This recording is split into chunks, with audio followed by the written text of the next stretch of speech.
Okay, it has been a while.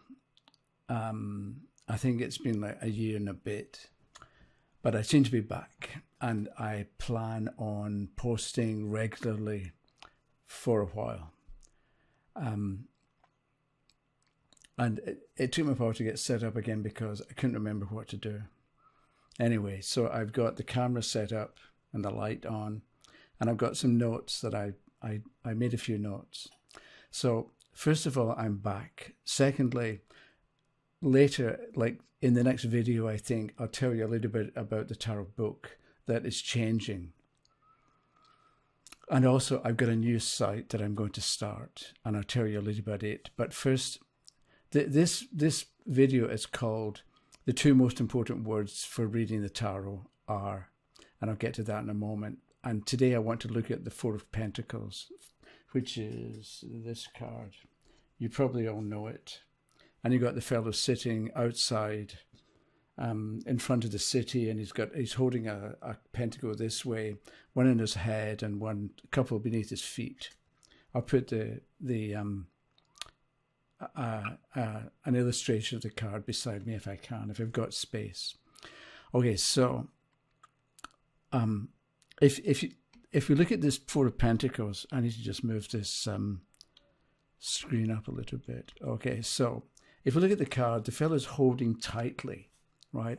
And I think point number one is when you're looking at cards, don't jump to conclusions, because a lot of people or a lot of books and vlogs, when you look at the card, they'll talk about the person holding on too tightly, right? Or they're desperate, or they're imagining the worst, and that's why they're holding on tight.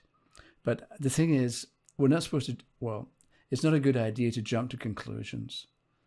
And that idea that he's holding on too tightly is you, the reader, jumping to conclusions, because holding on tight could be good as well as bad. And the thing is, if you're holding on to good habits or sensible decisions, the Four of Pentacles is a good card, it's a good influence.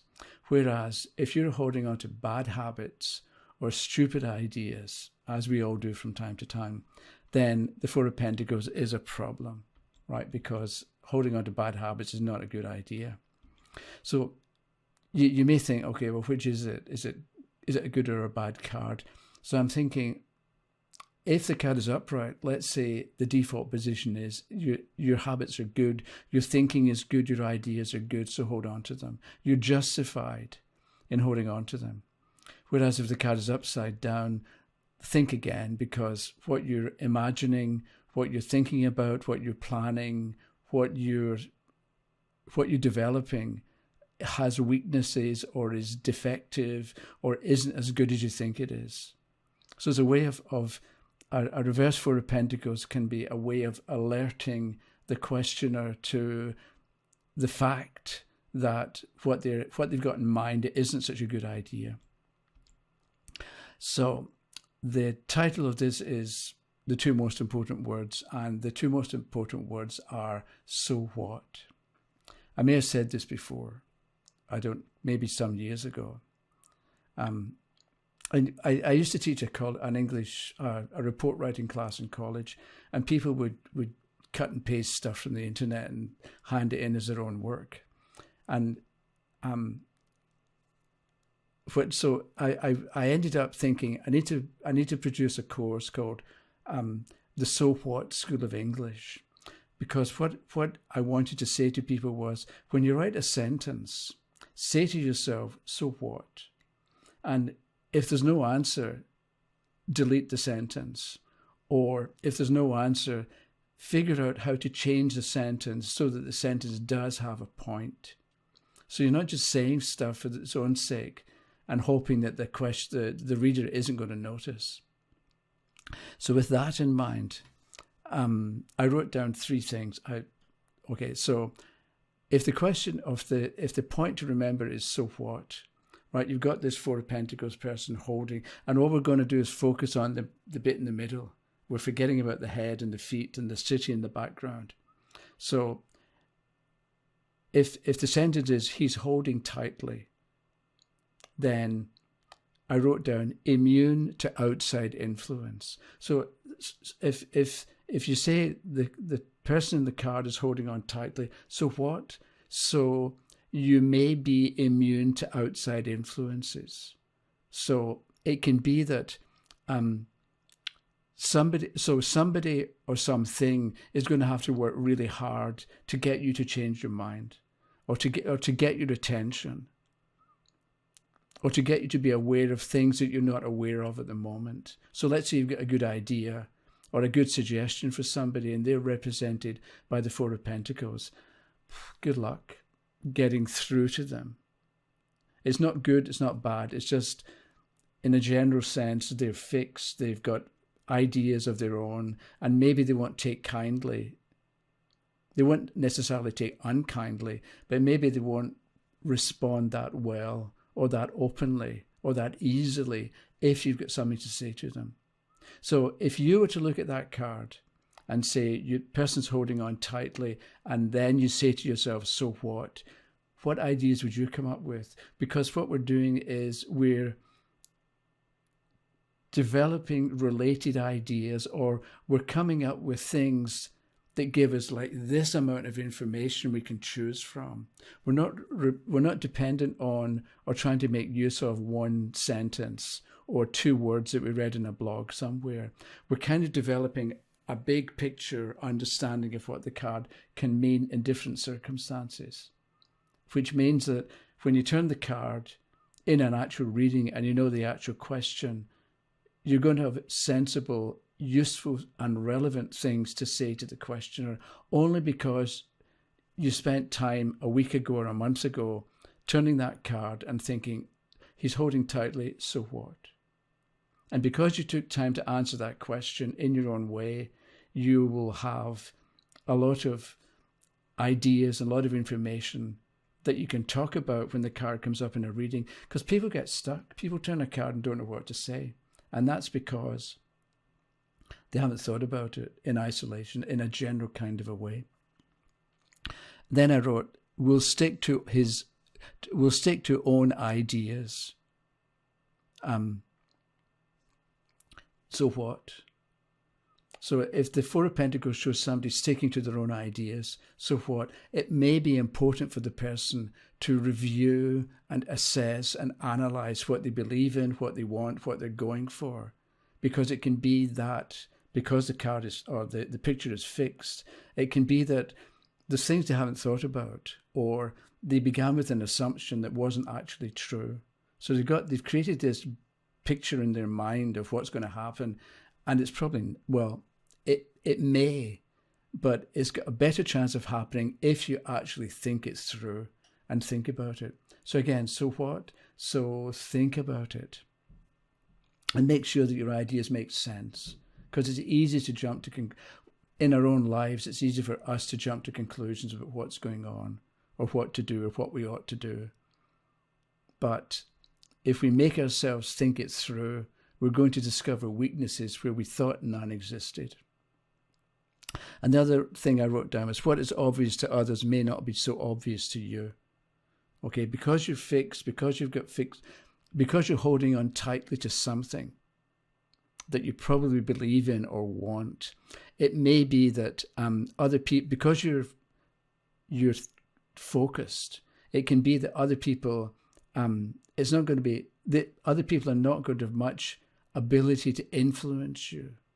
And that become important with other cards, right? So you personally, the reader, may be quite open to ideas, but with the Four of Pentacles, the questioner at the moment, with the question that's been asked about, isn't that open to suggestion or to new ideas. So other people, let's say you're doing a Celtic cross, and the 8th position shows the influence of other people. If you're the other person and you're up against the Four of Pentacles, you're going to have to work hard to get through to the person. Okay. I'll tell you one other thing. I wrote down coins as money. So with coins as money and the Four of Pentacles, this is not the person who likes to spend money, probably. So it's a bit like, what's your philosophy if you're the Four of Pentacles? Probably save for a rainy day, right? Because you want, I mean, it's a good philosophy to have, because they say, you know, have enough savings to keep you going without any income for 6 months or a year. Have that money saved. And that's a good idea. And so that kind of philosophy may go along with the Four of Pentacles, whereas the Devil reversed, nah, spend. And the other thing I thought was, if coins is money and you've got the Four of Pentacles holding it, it may be the kind of person who needs proof that something is valuable or worth the money before they'll buy it. You know what I mean? Like they want to know that the purchase or the potential purchase is actually worth the money. And if it's worth the money and they can see the proof of it, they'll buy it. But if it's not worth the money, or there are too many doubts about it, then they won't. And that kind of of knowledge about the questioner can be useful for answering the question as well. Again, I've said before, and I'll probably say it again, what a card means depends to a large extent on what the question was. I was going to make this short, but, you know, I can't stop talking. So I wrote down as well, I'll do this quickly, coins as values, because Pentacles is money, but it also represents values. So it's what you care about. So I wrote down, with the Four of Pentacles, you stick with your own opinion. So you're up, you or the questioner might be up against somebody who doesn't want to hear what other people have to say, because you stick with your own opinions. Again, that can be good or it can be bad, depending on what your opinions are. The other thing is, I wrote down, you know what you know. Holding the pentacle like this. And think about the people that you've met and discussed with and had dealings with. And the difference between people who aren't quite sure what to do or why they're doing it, or don't quite know what direction to go in, as opposed to somebody who has a plan and they've thought it through and they've thought through the steps. You know what I mean? There's a difference between the Four of Pentacles person who knows what they want and where they're going, and maybe the Four of Pentacles reversed, who needs stability or needs a plan or needs an idea. And I forget why I wrote down the past is important, only because the person's holding the pentacle, and before they were holding the pentacle, maybe they were doing something else. So it's a bit like the Four of Pentacles. The person has come to certain conclusions based on the past, and so they trust what they've come up with because it's based on past experience, and the past provided proof for the conclusion that they've come to. And that can be what you're up against if you're, let's say the Four of Pentacles is the opposing force, the second card in a Celtic cross. What you're up against is the fact that the past has power over the present, because you know what you went through and it proved itself, or it reinforced itself. Anyway, that was it for the moment. So I'll stop now, and I'll see you in a couple of days. Okay, the other thing is, this is called the Tarot Q&A, question and answer. And my idea was to go through all these unanswered comments on YouTube videos and try and deal with them. But if you have questions, email me and I'll see if we can deal with them directly. Thank you very much for watching, and have a good day. Okay, bye-bye.